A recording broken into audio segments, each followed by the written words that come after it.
Welcome back to the Wormhole Extremists. My name is David. I'm with Evie Hello. and Nicole. We're Hello. watching Enemy Mine.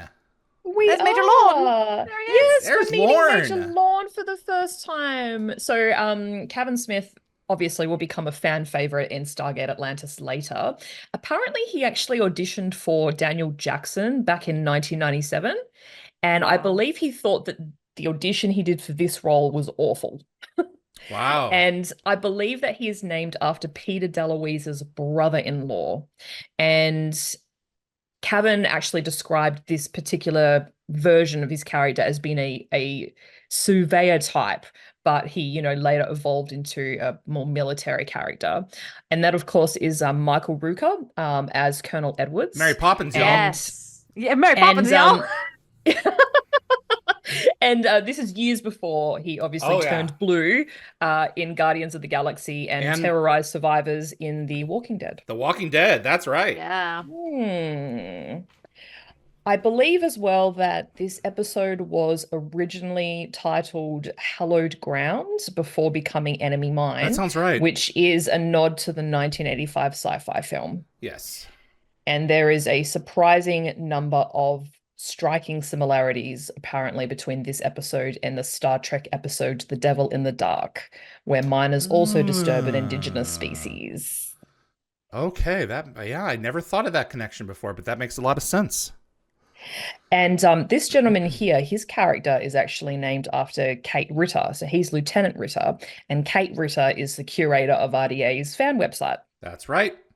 Oh A lot yeah. of little Oh. nods. Yeah, Yeah. and Peter I is really good at think, nods. Yeah, appreciate oh, that. there's so many. There's so many in this episode. There's like so And many.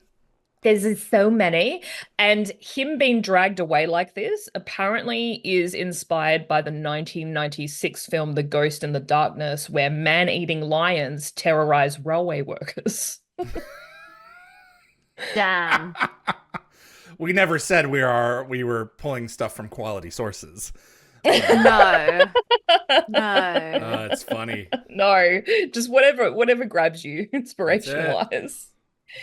I think the scenes as well were filmed in the former gravel pit near North Classic. Vancouver. Good old gravel pit. Is this the same I one from Orpheus? Probably is. yeah, I was Might thinking that. be. Yeah, Yeah. yeah. I also didn't mention as well, yeah, I'm just trying to go Go go ahead, through all my process. notes. Yes. That they mentioned the battle cruiser. So the X-303 has changed to the BC-303, or there's like a new version of it, which is the battle cruiser 303. Mm-hmm. And the 304s are And in development as well. So Yeah. you have to keep in mind yes, they'd have to be building them pretty soon here. yes, and the this gentleman here who reminds me of Rick Moranis. Yes. He Yeah. is it's Michael Shaw as Lieutenant Menard, and Lieutenant Menard is named after the show's cinematographer and Jim director of Menard. photography, Jim Menard. Or Menard, yeah. He actually has already been in a bunch of episodes. He was a weapons officer in Memento and an F-302 pilot in Fragile Balance. According to Logwatcher, it's Mid Valley Viewpoint in North Vancouver. So Oh, my thanks question, for Lockwatcher, that. is that the same one, the same gravel pit from Orpheus? Yeah. Yes, yes. Go off and dig like a dachshund for that one. Well, I love the dig. Uh, Oh, I so really love apparently, this scene. Oh, they've I been know moved. Go to he's your just happy place. absolutely distraught. Oh. Like, just because it's another world, it doesn't mean that these items aren't of like massive historical significance and don't deserve Yeah. to be Mm. preserved. I love the way that Look Jack at is Go to your literally, happy he's like, place. yeah, he's got him. He's like, you have to chill. It's okay. Oh, you can just see the archaeologist in him just really angry. So apparently Peter DeLuise had been itching to make this episode since Beast of Burdens, but was waiting for Michael Shanks to return. Ah, Ah, yeah. that His makes writing sense, yeah. process began with the cinematic scene of Una surrounding the mining camp, and then he worked backward to build the Oh, story. really? And apparently, this like perfectly aligned with executive producer Robert C. Cooper's desire to address where are they getting the Naquadah and creating like the perfect opportunity for the Unas to return. And this Yeah, is the free last slave time we're gonna labor. see them, Yeah, isn't it? Yeah. free slave labor. Yeah, I guess that's pretty much what it They will is. mine in the honor of their ancestors. Yeah. I guess it's not slave labor. I'm sure that they're, giving them something Feels in return. questionable though. Feels They'd be Right, given exactly. something. They'd be giving some of those like nutrition bars or something. Right, At something. the very, It's like, very least. okay, so this a group of indigenous Unas have agreed to mine the Naquadah to for in the memory of their ancestors. The U.S. Air Force just says, okay. Yeah. Oh, Yeah. here we go. Yeah. It's still got to charge. It has still got a charge. I think we might need to harness that source of power. Just keeps going and going. Is that Duracell? It's Duracell. No, Duracell, it's yeah, I Energizer. was going to say Energizer Bunny. They keep going. and Energizer going. Bunny. Mhm. We have a Energizer Duracell bunny Unas. as well. So we There's a have both. Duracell Bunny? Yeah, in the UK. Yep. It's Really? what they use to advertise Yeah, but so as, they like, both a- have a bunnies? bunny. Yeah. Yeah. Interesting. Duracell has a bunny Or here am I as well. thinking of... No, it's definitely the Energizer. Okay, that's crazy. Back on topic, everyone. Sorry. So, someone on Reddit actually pointed out the striking parallels between this episode and Avatar. You've got mining operations seeking rare materials, indigenous populations protecting sacred Oh, lands. you're talking about the film. Oh, the And film. Yeah, I was like, the cultural, episode? yeah. What? No, the film, sorry. Yeah. Okay. And cultural mediators trying to broker peace. So this person on Reddit appreciated Stargate's more harmonious ending where Daniel remains loyal to humanity, while another Yeah. fan humorously added that this episode needed a Pocahontas type character to complete the comparison. Oh, all Daniel needed was to fall in love with Shaka's sister. Yes. Wouldn't that have been a plot twist? And then connect their hair together. In order to fly. Yeah, get their braids. Let's go. Oh, man. Yeah, that's always So very I think strange. Edwards needs to be really careful here. Like, I know the Pentagon wants results yesterday, but if he doesn't take Daniel's warning seriously, the yoke will be on him. Ah. Oh, you know what's really Yeah. sad? I've been making some of the worst jokes recently, and Oh, you it's haven't rubbing been off. around. It sure yeah, and is. I've been like, that wench, she has no idea the effect she's having on me while I'm trying to play games. It That's was really right. funny. Like, You need to start Jeff was like, documenting them, "He's and you not need to here." inform me immediately. I know, something wrong with me. But not me. yeah, no, Leave David. me so out of you- it. yeah, David yeah. doesn't want to be involved. Nope. No. Oh dear. So Unas Vision again. I love the Unis. I think they're great. They're like my favorites. Corsac. It's a shame that this episode just didn't hit very hard. I should mention a cool fact that I don't have because my dad took back the thing he gifted me, but he gave me Oh. a Stargate Jafar skull from this episode. One of the That rotting is skulls with some of the fake leather on Really? the A top. prop? Like, yeah. Wow. Yeah. Like it was an Wow. actual prop. It's got certification and everything. Wow. And, He took it and- back. and he took it back because he wanted it for his tattoo studio's decoration. So That I want it back. numbskull? Oh, Yeah. so okay, so they used it for reference, so he Oh. doesn't need. Whoa. Ah, Oh, Ritter. I'm Oh, getting buddy, you didn't deserve to go like that. serious No. aliens vibes from this. Yeah. A little bit. But Ritter's not going to come back to life and have a. Oh, Lauren is really green. He is. Oh, R.I.P., buddy. Oof. Goodbye, Kate's namesake. And Edwards is mad. Of course, yeah. Extra ammo. Well, he's You like know, the you- same Jack, the way Jack would be when Jack, Yeah. Jack's men were That's killed true. in, I mean, Red he's Sky. got to protect his men. That's Yep. that's his job. Yeah. I respect it. There is a little bit of Jughead, kind of going on here too. It's I'm just not. like- I'm not a huge fan of it. I think that's one of the things is that like his character's so obviously just one way, and there's less nuance to him. But a bit I mean, one-dimensional. He comes around in the end. Yeah, it's not like in Yeah. Avatar where it's like, no, we're going to kill the Na'vi because we're evil. That No, is he the how it definitely feels, yeah. listens to Daniel in the end because Yeah. his ego is not as important as the lives of his men. Yeah. It just takes him a little while to get around Exactly. to it. Yeah, I think that's it's a bit exhausting for the first 25 to 30 minutes. Yeah. So a lot of people on Reddit were divided on this episode, and some criticized the SGC for abandoning ethics to get Naquadah from sacred Unas territory, while others pointed to the Spirits episode Yep. as Right. a precedent, arguing that the SGC has always been willing to compromise when valuable resources are at stake. Like water in the other side as well. Mhm. That's They were like, true. no Didn't problem. think Take our about heavy that. water. We don't care that you're starting a civil war for no reason.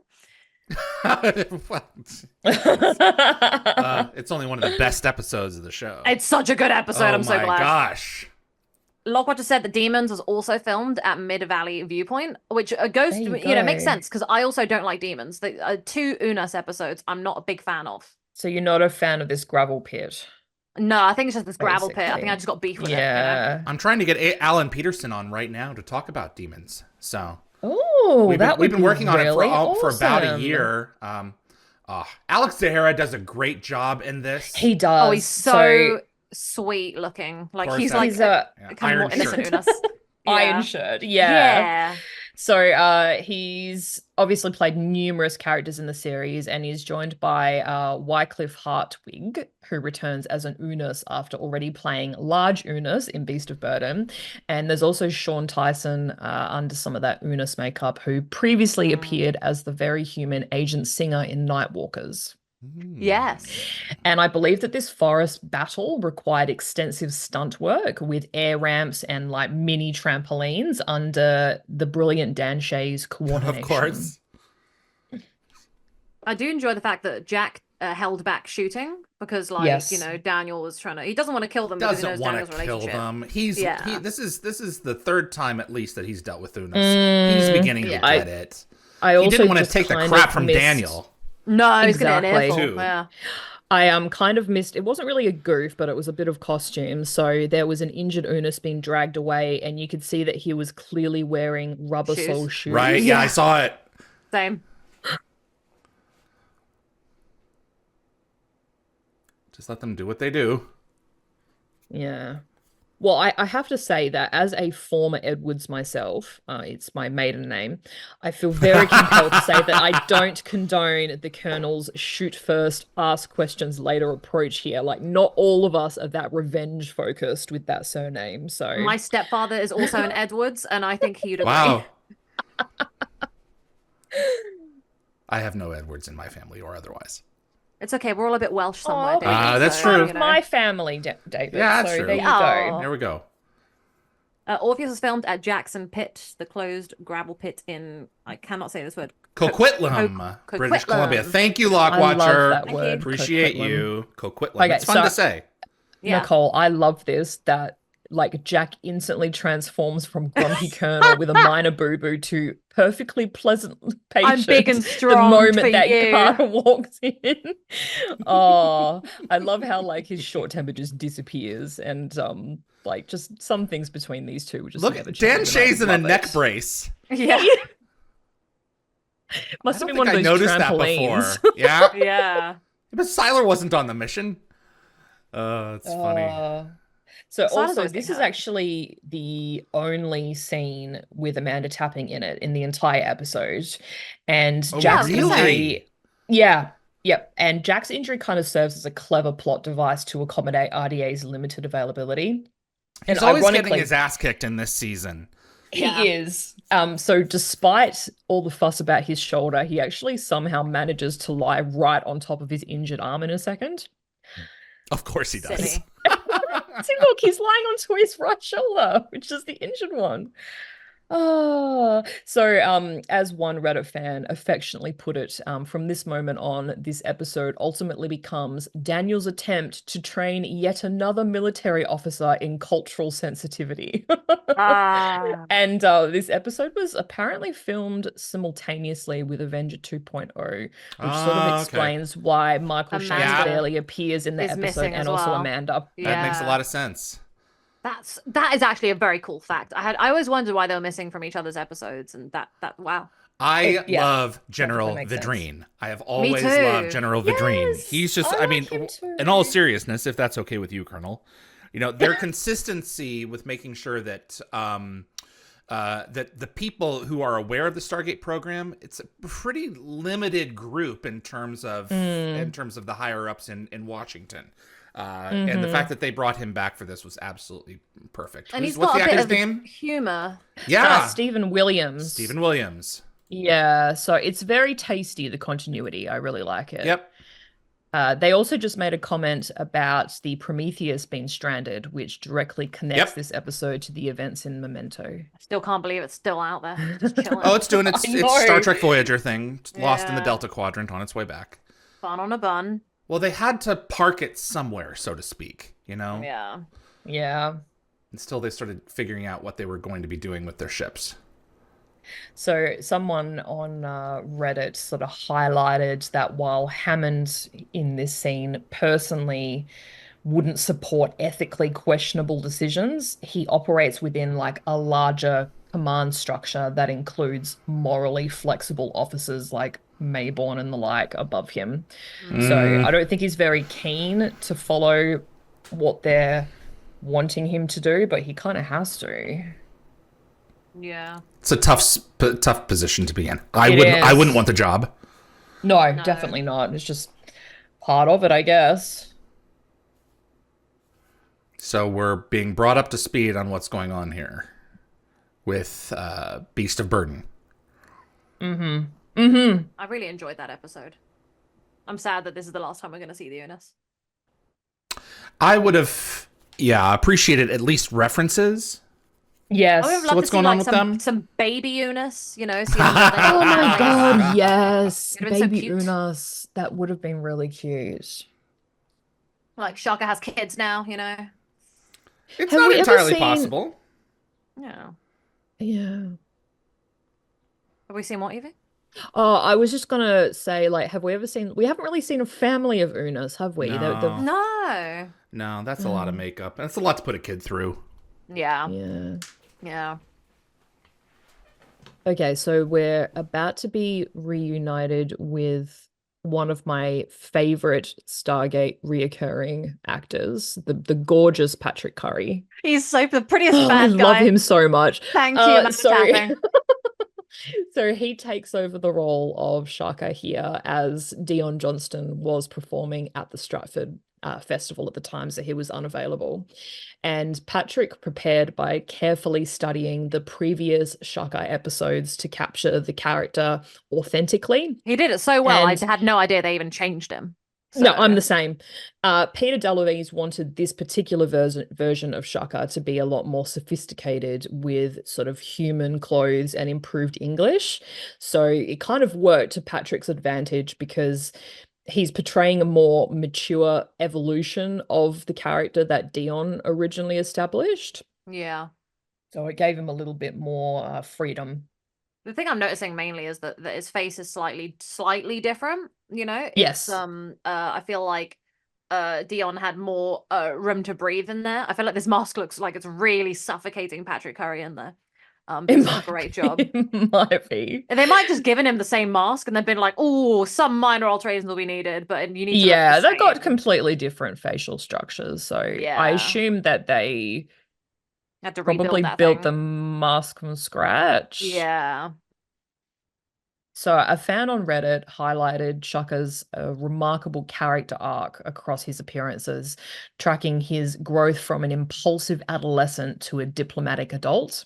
And they noted like compelling parallels between Shaka's evolution and Daniel's own journey of cultural understanding and personal growth.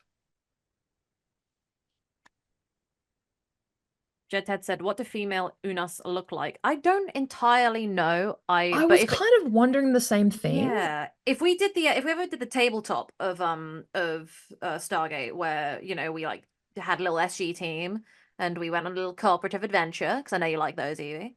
You like being on the same team. I would love to be an Unas and a female Unas on that. I'd love to try and like get someone to draw it for me. And then I don't know what you would be in the species, but I would definitely be a female Unas. I think that's cool.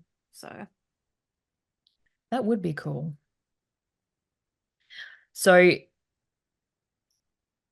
in a second, Edwards is about to call for two other officers, Hansa and Pennell, who are named after Johnny Depp and Peter DeLuise's characters in 21 Jump Street. That's such a good reference. Yeah, it is good. Marco is here. Hello, Marco. God, look at this. Yeah, stop glaring at him like that. Yeah. No, but like fight though. They should fight though. Yeah, I think maybe Shaka's gonna win.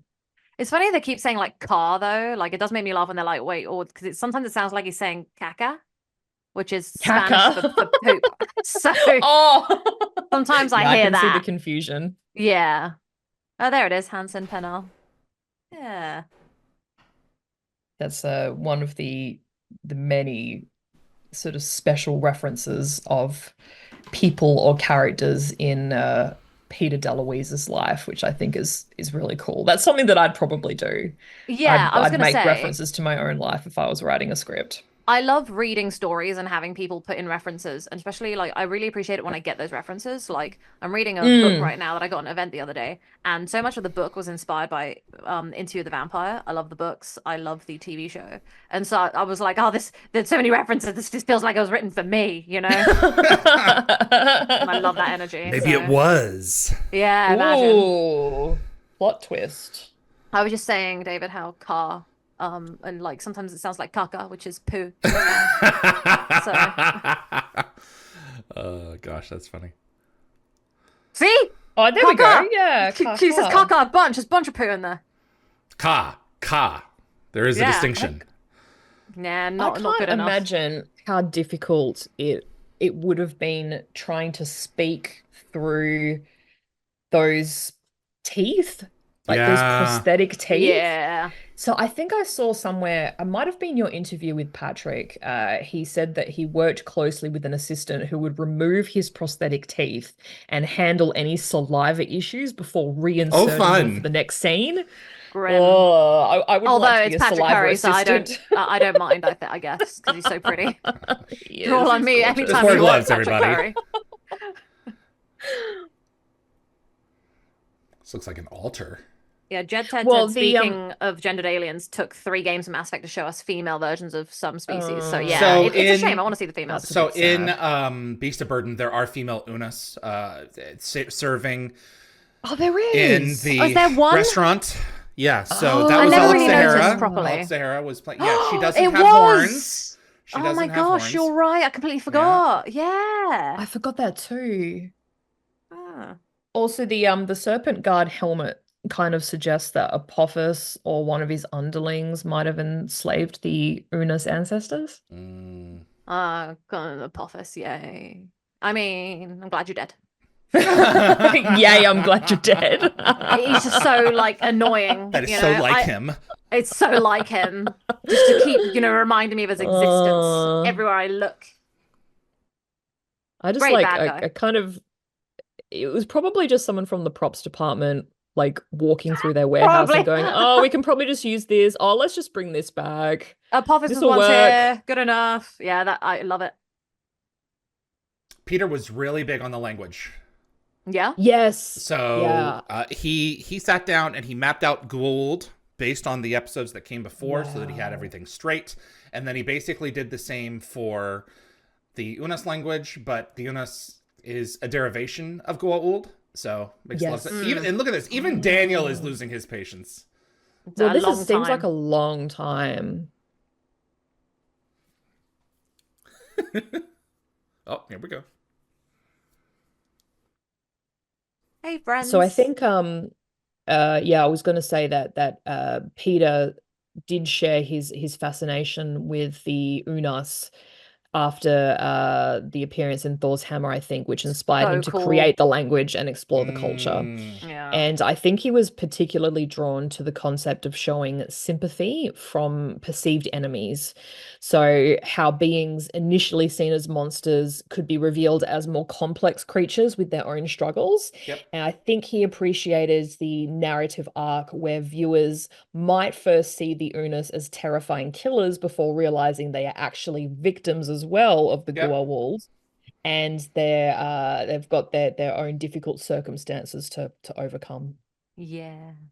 And I think it's cool that Shaka and Iron Shirt, played by Patrick Curry and Alex Zahara, will reunite immediately in the next episode, Space Race. Which Yeah. was What are shooting you at the talking same about? time, so it makes a lot Which of sense. apparently was shooting at the same time, and they Yeah. play siblings, which I love. Michael Greenberg was a big proponent for these two actors because they were willing to put up with a lot of crap in terms of prosthetics and everything else. Mm, So it's one of the reasons, like, because Alex Zahara goes far back as, Michael and Zales, and, yes, so it Yeah. does. when you have people who are willing to put up with, and they've already got their head molds, for crying out loud.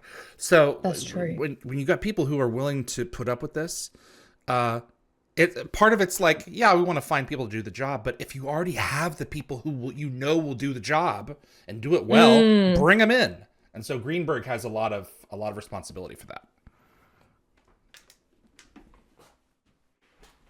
I Well, love the both reusing of actors talent. do a fantastic job, and Yeah. because they are under so much prosthetics, you can't even tell Yeah, I who's had no idea playing them that was anyway, so Patrick it, Curry until we it started works. doing this podcast together. Yeah. Yes. Is it just me, or does anyone else sort of think that this is kind of an uneven trade? Like, Shaka gives Iron Shirt a double-bladed knife, and in return he receives a leather armband. Like, and somehow, Yeah. like, Iron Shirt's clan is the one grumbling. Like he just sort of scored a deadly weapon in exchange for a friendship bracelet. I'd love to see them like the take the neck bone things they have with the Gould serpents Yes. and carve their like initials in there or something, or like friendship bracelets to say like besties on there. Besties. Yes, Besties. kind of like the heart, but it has like the cut down the middle, so you each take one. Oh. I love this like this dramatic sniff of the evening air. Like, it's kind of like that universal gesture of I'm trying to detect exactly how much BS you're serving. Yeah. My dog loves late night sniffs. She's always sniffing out my BS. Just don't put an eye in front of that. I was gonna My say as IBS. well. Phoebe. That was really good. I was going to say, just going back on Peter DeLuise and the creation of the Unis language. So I think he created approximately 25 Unis words for this episode, and he deliberately like focused on the communication challenges with non-English speakers. So he noted that sci-fi typically glosses over these language barriers for convenience, Yeah, and 100%. he wanted to kind of like just focus on that, and the difficulty of cross-species communication, and make it like central to this story, which I think is really important, because at the moment I'm rewatching Doctor Who, and like they just completely gloss over language differences. They're like, oh, the TARDIS Yeah. is communicate, like the TARDIS is just interpreting for us. Just, yeah, it makes it a Yeah. bit too easy. I like the way that Farscape did translator microbes. I thought that was very helpful. Yes. Oh, it's funny. I actually love how Chaka is standing behind Daniel during this milk transmission, sort of like watching with patient curiosity. Yeah, he's like, what the hell's happening next? He can't even Yeah. see. Yeah, they're not the way Daniel's mumbling like they're not animals. Yeah, it just mumbles into his shoulder. Yeah. It's like, stop embarrassing me, Dad. Oof. Do you think Shaka thinks that the people are living inside the set? Inside the little camera. Yeah. They're little people. Really little people. Uman. Actually, in one of David's interviews with Alex, Alex remembered like some of this script. Like he was able to recite the bit about the Umans. Wow. Like how many years later? When did this come out? Like 2000 and something? Oh, here come the cookies. Here come with all the Here come the bars. cookies. Num num. So that they're broker bars. So he's Dear, trying to broker dear. peace. So he's obviously tried this food sharing thing with the Unas before. Yeah. And Michael Shanks actually suggested this moment as a deliberate callback to the previous Unas episodes. Oh, yeah. If only international diplomacy on Go our this way. planet could be so easily resolved with a shared snack.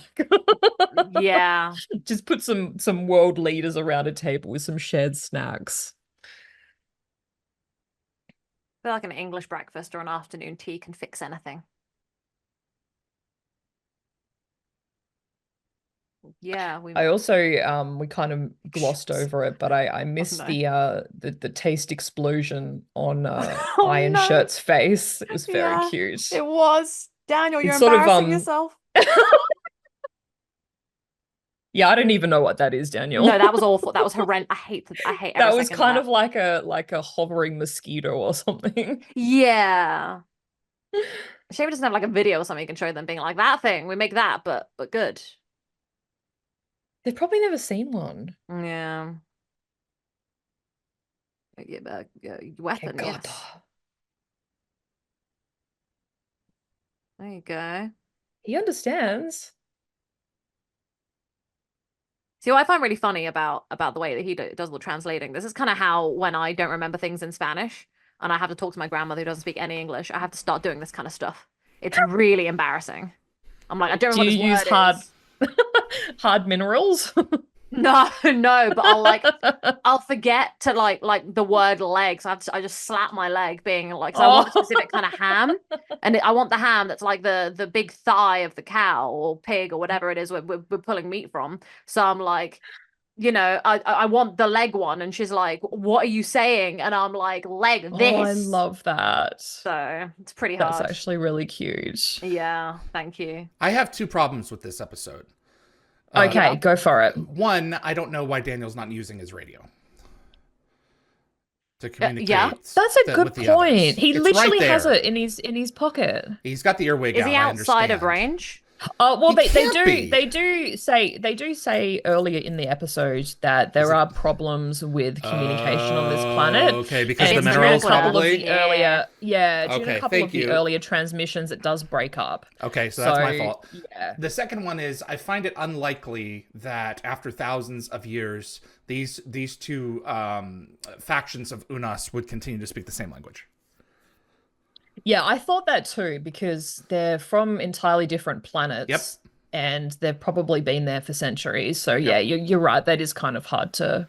Yeah, but you know what? In comprehend. Stargate, all the aliens speak English. Gotta so square look the past circle. it. Yeah. But like I said before, at least they're not using kind of a band-aid solution like the TARDIS in Doctor Who. That's the it. TARDIS just translates everything. Everything. So, yeah, at least they're not doing that. That's true.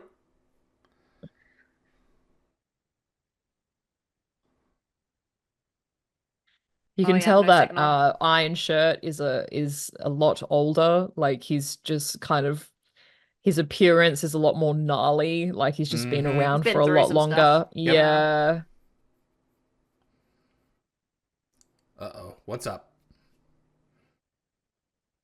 I'll wait here. Yeah, sure. We'll just Yeah. hang here while you go and, send your guys to...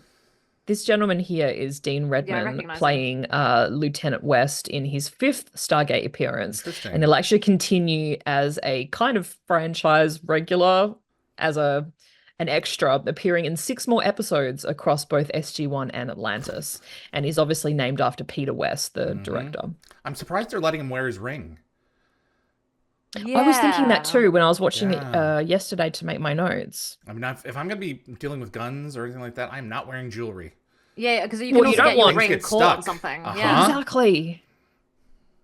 And then you'll get a degloving situation, and you don't want that. Yeah, no, that's no fun. Oh, Yeah. degloving. I hate that Have you word. have you seen Servant? It's a nasty scene.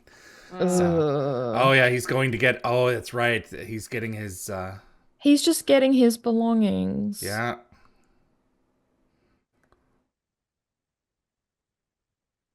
You silly Billy.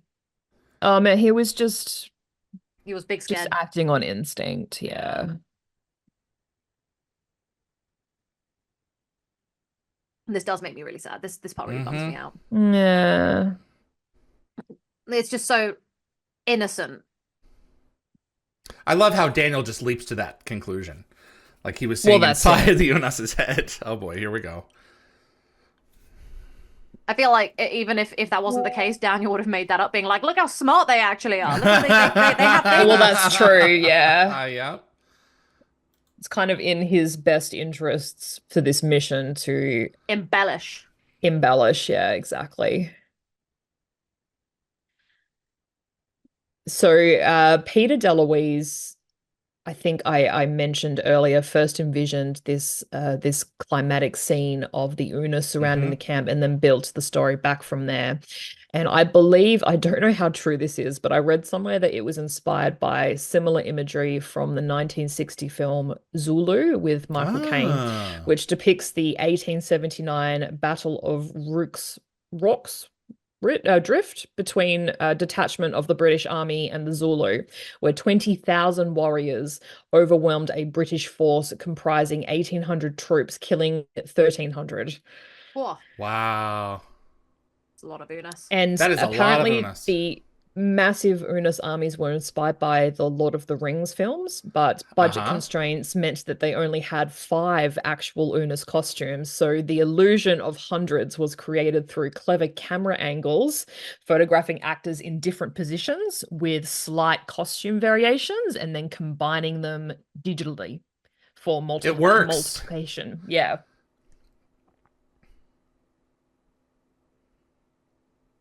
Works well.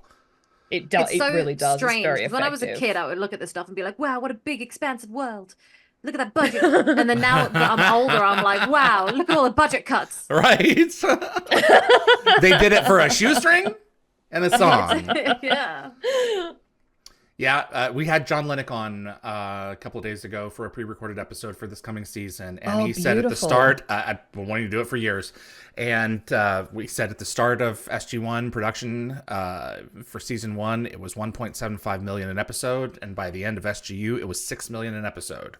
Oh So, my goodness. you know, the breadth of what they could do really grew over the course of the 17 Jeez seasons Louise. and inflation. Yeah. So there's Yeah. that. Oh, well, yeah, that too. But keep in mind the conversion between the Canada dollar and the US dollar. That's a good point. If there was a greater difference, they could really get a lot more out of it in terms of visual effects, in terms of money Yes. for extras, everything. And then when the two came together much more, they just it wasn't as good. All right, Rooker, come on. So, someone on Reddit said that they were kind of sad that the show didn't further explore the Una civilization, feeling that their potential was only partially realized. And another user agreed, suggesting that a prequel about early Una School World interactions might have been interesting, and that the Stargate universe, contains many species worthy of their own spin-offs. Or comic adaptation. It'd be something Yeah. to see in a graphic novel. As long as it's subtitled. Yes.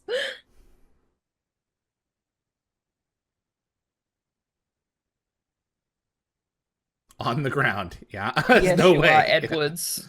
Put that pride aside and get on your Yeah, knees, buddy. get on your knees. Yeah, I love the way he says all you have to do. Like he's like, that's the one simple thing you can do. So shut up, get down on the ground. It's simple as that. It's not know? hard. No. Look at Teal'c. There we go. He gets it. Yeah. Come And on, Teal'c has like the man. biggest reason to not ever bow before anybody ever again. Nope. Absolutely not. Exactly. You're exactly right. But one is it's not subservience, it's respect. Exactly. Yeah. There is a difference. Here we go. we're gonna still aim at you, but we'll kneel. Well, Tilk even has his arms out Yeah. to show that he doesn't have any weapons. He respects Daniel's authority on the matter. He could overrun them now if he wanted. There'd be nothing Well, they could do. exactly. But they knew that one way or the other. There's not enough of them to No. make any kind of a difference. Yeah. Korosek will go down if Honor. Honor. Yeah. Alex is awesome. He really is. He's such a talented dude. Mutual kneeling. And you're going to give him a present. The gift of fire. Fire.